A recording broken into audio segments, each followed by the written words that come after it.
ओम वामदेवाय नमः। ओम विरूपाक्षाय नमः। ओम कपर्दिने नमः। ओम नीललोहिताय नमः।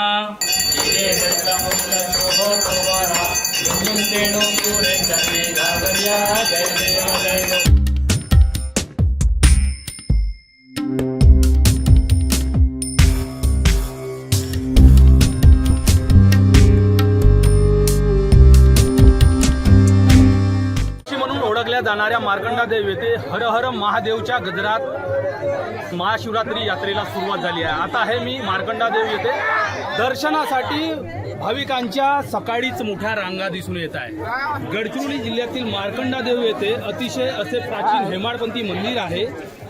दक्षिण वाहिनी असलेली वैनगंगा नदी या ठिकाणी उत्तर वाहिनी झाली आहे। या उत्तर वाहिनी वैनगंगेच्या काठावर हे मंदिर वसलेले असून या मंदिराला विशेष महत्त्व आहे।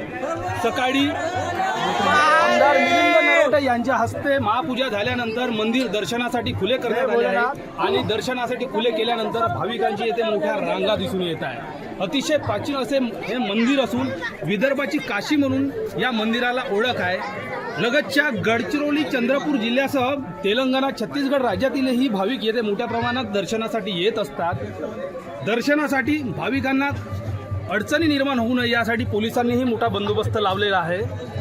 हर हर महादेवच्या गजरात सकाळपासूनच भाविकांच्या रांगा दिसून येत असून जवळपास 15 दिवस चालणाऱ्या या यात्रेसाठी पोलीस प्रशासन जिल्हा प्रशासनाने मोठी तगडी व्यवस्था लावली आहे। एबीपी माझा, उघडा डोळे बघा नीट।